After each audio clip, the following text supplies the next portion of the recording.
Look forward to all week long on The Verge with America's angriest mayor, Verge Bernero. The fuck.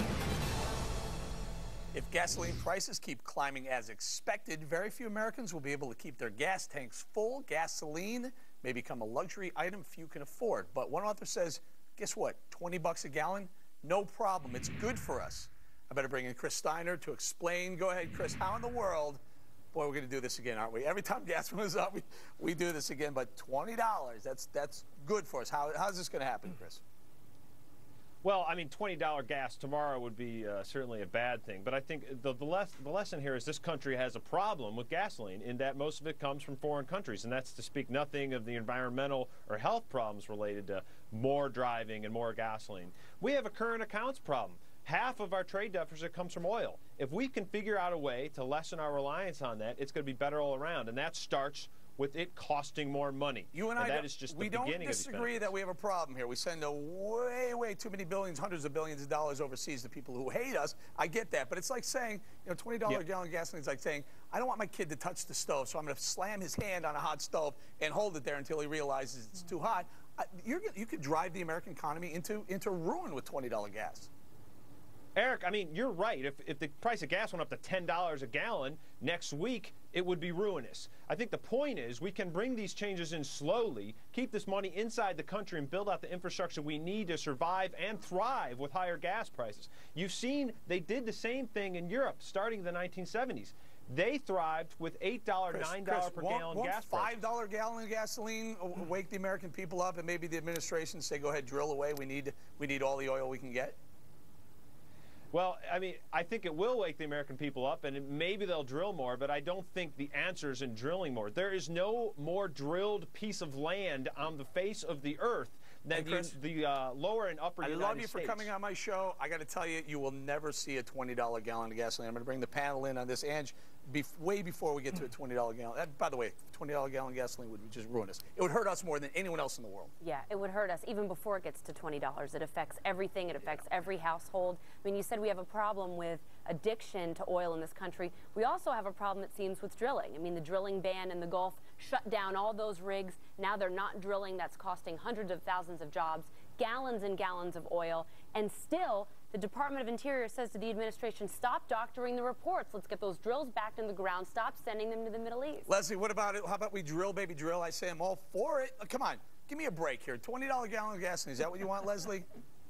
I don't want it, and I do agree with you there, Eric, that we won't ever reach a $20 gallon.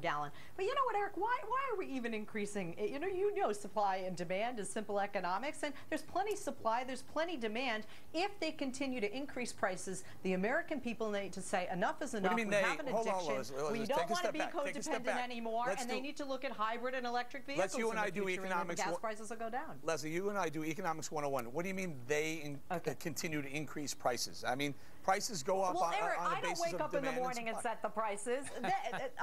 The oil industry, okay? The CEOs and the magnates in the corporate oil Leslie, world. You know better than that. You know better that they can't dictate a price for oil. They did when they bought their 11th home per person. But stop it.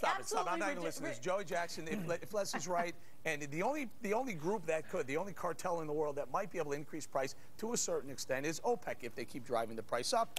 Boy, is it time to start drilling our own oil? But here's the point, Eric. We can't be overly dependent and reliant on oil. There needs to be a time where we look for alternative fuel sources. And I think Chris's larger point here about the $20, which shocks the conscience, is that if we don't limit our dependence on oil and oil and oil, we're going to be in big trouble. We need to look for other alternatives. And until that happens, we have dire consequences. Go ahead, Larry. But that'll take 100 years to do. No. And see, oh, it will too. You can't build that kind of infrastructure. We don't have the money to pay for that kind of infrastructure. We can't do it. And so in the meantime, we're going to have to try to figure out a way to increase jobs enough that people can afford to buy $5 a gallon gas. Necessity is the mother of all invention. Chris, go ahead, weigh in on you. Yes, it is. It's the mother of all invention. Look. Europe has already done it. Japan has done it. China is doing it. There's no reason we can't do it. It won't take 100 years. Doing what? They're building out an infrastructure that doesn't require as much oil per capita as we do. You must be kidding me. You've got to be kidding me. We should take the China model, which pollutes about 10 times per capita than what we do. Is that what you're trying to say? China pollutes more more carbon into the air than we do by far. That's not true. It absolutely is true. As a whole, but now, as a whole, Eric, they got 3 times as many people as us. My bad. My mistake. Not per capita. Total pollution. China blows us out of the water. That's the model you want. That's because of their dependence on coal. We don't have to go that route. There's a lot of things we can do. I get it. Low-hanging fruit. Develop an electric car, but stick your head in the sand about coal we have pollution. hybrids.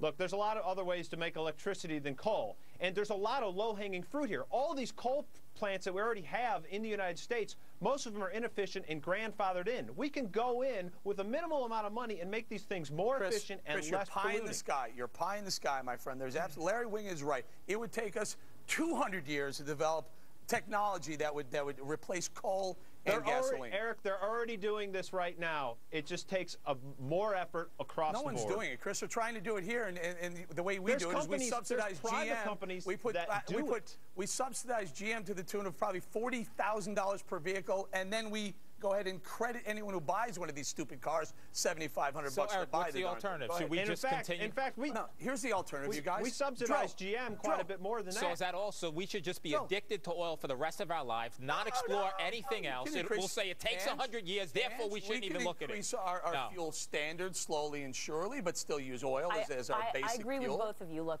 I don't think anyone disagrees we should explore alternative sources. But to your point, Eric, the only competitive, realistic product on the market is crude.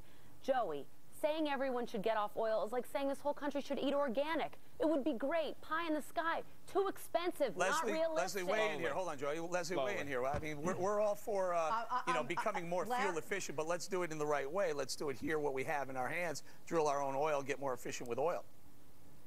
Eric, I love you, but I'm not going to agree with the drilling. And Larry, I'm going to call your mother. Do you know that was the same argument for slavery and for women not voting? It would take 100 years to do. I say we've got 100 years, even though all of us would be dead.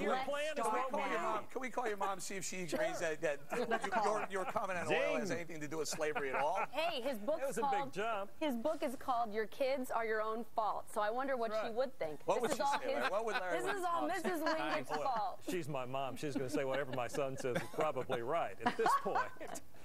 Still, I agree with the 100-year plan. I think we do need to do exactly what everybody has said here and make a plan. But it's not going to happen overnight. So you think we should get off of oil eventually? Eventually. But put together a slow plan that can make it work. It'll take 100 years to build that kind of infrastructure. Now, Leslie, look, any plan starts with the gas tax. Any plan starts with the gas tax and raising it. Right now, it's at 18 cents. It went to 18 cents in 1992.